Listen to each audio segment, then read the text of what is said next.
The momentum shown from the Harris campaign over the last few weeks has been staggering. I am so excited, especially with what? Kind of like the feeling I had when Obama got here. It's the energy, it's the aggressiveness. I'm really excited for the campaign. I love what she's talking about with education and abortion rights.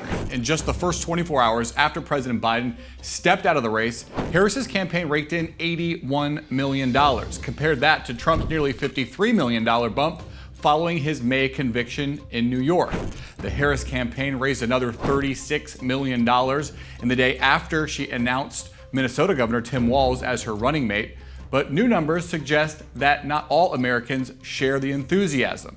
According to a new AP NORC poll, 2 in 3 U.S. adults are at least somewhat pessimistic about the state of U.S. politics. Those numbers come after President Biden dropped out of the race and are only slightly up from last fall.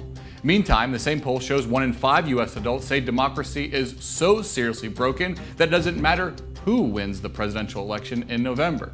With so many Americans disillusioned with politics, Democrats are looking to energize voters at the Democratic National Convention in Chicago next week. For what to expect at the DNC, we're bringing in White House columnist Niall Stanage. Niall, you are going to be on the ground in Chicago. The Republicans had Hulk Hogan and Kid Rock. Who are going to be the Democratic equivalents?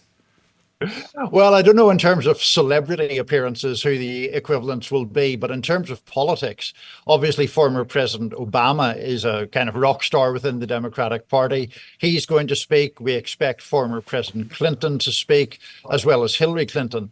Now, the current president, he is also going to be there. He will also be speaking.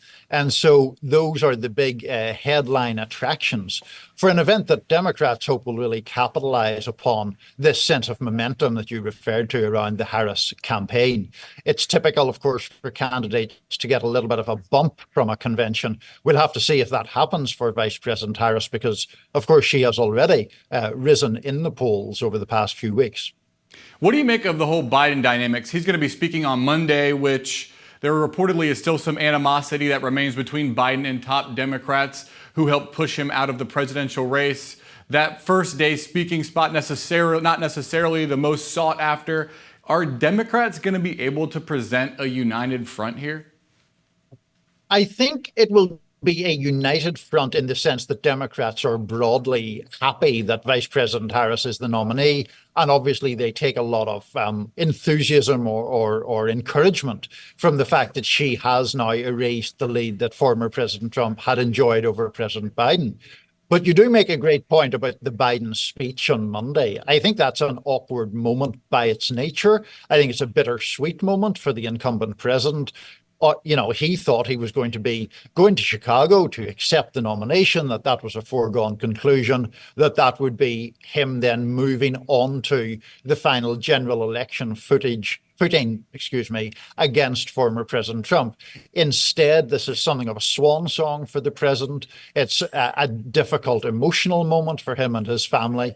And I think that's something that will be challenging for the party to manage. And there's some talk that he might not even be there when Harris officially kind of receives her coronation. That seems like it would be pretty awkward if he's back in Washington while all this big celebration is going on in Chicago. Yeah, I agree. I think it's awkward either way, in a sense. I mean, if he stays in Chicago until Thursday night, when Vice President Harris will be officially crowned or ceremonially crowned as the nominee, then I'm sure there'll be cutaway shots to him and his reactions as she accepts the nomination and gives her big speech. And that in itself could be awkward, could really sort of underline the very unusual circumstances by which she became the nominee. On the other hand, I take your point completely. If he goes back to Washington, if he's out, gone from Chicago, then it's awkward by its nature. You would normally expect him or an incumbent president to be passing the torch on to a chosen successor. So it's tricky either way. What do you think is going to be the overlying message for the DMC from Democrats? I heard Wes Moore, governor of Maryland, talking about how he wants everyone draped in the flag, chants of USA, USA. That's not usually really something that Democrats are all that comfortable portraying, but do you think that will be kind of the mantra of this DNC? Yes, I think it will to a degree. I mean, obviously, there seems to be an attempt from conservatives and from allies of former President Trump to paint Vice President Harris, particularly as sort of outside the American mainstream. We hear this talk about her as a quote unquote San Francisco liberal and so forth. So for Democrats, yes, they do want to drape this occasion in patriotism to some extent. The other thing I would say that is notable listening to the vice president make her speeches on the campaign trail is this overall framework that she's putting forward about the campaign being about the future as typified by her versus the past as typified by former President Trump. One hears the crowds at her events chanting, "We're not going back." And she trying to emphasize that point and trying to really position herself as the forward-looking candidate and trying to cast Mr. Trump as the backwards-looking candidate.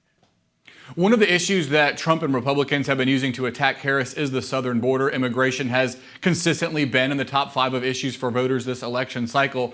How do you expect Democrats to try to blunt that issue at the DNC? Is it the whole, we had a bipartisan bill that Trump killed for political gain? I think it probably is. We've already seen that theme be sounded in some of the Harris team's advertising. They are really trying to make the argument, which is, has some legitimacy to it, that Mr. Trump from outside killed that bipartisan agreement that you're talking about. And had that bipartisan agreement gone forward, among other things, it would have increased the number of Border Patrol agents and enforcement around and along the border. There are some difficulties with that argument, less in terms of the substance of it, and more that we see an abundance of opinion polling indicating that the public looks very, very dimly upon President Biden's record on immigration. It's pretty much his worst polling issue. We see disapproval numbers roughly twice as high as approval numbers on the border. And then you have the related issue where, Vice President Harris was very much identified with his migration policies. She now balks at the idea that she was the border czar, so-called. And it's true that that was never an official post, but she was frequently described that way at the time and did have a leading role in trying to mitigate the long-term drivers of migration. By its nature, that's not an area that you can show much progress in very quickly. Shifting gears to the Middle East, Harris has been more and more vocal about a ceasefire in Gaza, even saying this at one of her rallies. Take a listen. I have been clear. Now is the time to get a ceasefire deal and get the hostage deal done. Meantime, there are concerns about protesters at the convention. This seems like one of the thorniest issues DNC organizers are going to have to deal with. How are they going to walk the tightrope between showing support for Israel on the one hand and the anger, real anger, that many in the party feel over the plight of Palestinians? With great difficulty. I think, to my mind, this is perhaps the single most difficult issue within the Democratic coalition. So many issues that we talk about in politics break along quite neatly partisan lines, and this one simply doesn't. It divides the Democratic Party almost down the middle. In fact, most Democratic voters are more sympathetic now to the Palestinian side than the Israeli side in that conflict. That being said, the majority of Democratic elected officials are still very pro-Israel, and obviously you have to consider voters in the center ground as well. Basically, what Vice President Harris seems to be arguing is she has a strong commitment to Israel's security, a strong commitment to Israel's right to self-defense, particularly from outside adversaries like Iran. But she has shown, at least rhetorically, a willingness to be more critical of Israeli policies, more critical of the enormous death toll that we have seen in Gaza, estimated by local authorities to now be around 40,000 people. So she's trying to walk that tightrope, as you put it, suggesting she would, I think, be a little less forgiving of Israel than President Biden has been, but also not cast herself as in any way a quote-unquote anti-Israel person or anti-Israel potential president. Democrats are often criticized as elitist and coastal. I wonder if you think there's going to be an effort to reshape that during the DNC. Many see the Dems VP pick Tim Walz as a good candidate for that role, being that he's from the Midwest and has this kind of down-home, folksy demeanor. What do you see as Walz's role being at the convention? So I think you've put it very well there, Drew. I think one of the advantages or assets that Governor Walz has is that Midwestern persona that you're talking about, this sort of plain-spoken, affable, but can be more sort of strong or aggressive if he needs to be, sort of everyman idea. It's notable to me that Vice President Harris often refers to him as Coach Walz when she is making her speeches, alluding to his role as a high school football coach, but also sort of trying to position him in a very mainstream way. He, I think, can do that for the Harris campaign. He's very difficult to caricature as the kind of quote unquote out of touch liberal that you're referring to. And so that is really his big calling card. The Trump campaign and other conservatives have obviously tried to have a go at him about everything from his military record to some of the legislation he approved as governor. But so far, I think he has retained that sort of everyman persona. Several Democrats are avoiding the convention, notably Montana Senator Jon Tester, who's locked in a tight re-election campaign. We should note that several prominent Republicans skipped the RNC last month. But as for the Democrats not attending, is this typical red state Dems trying to distance themselves from the national party, or is there something else to it?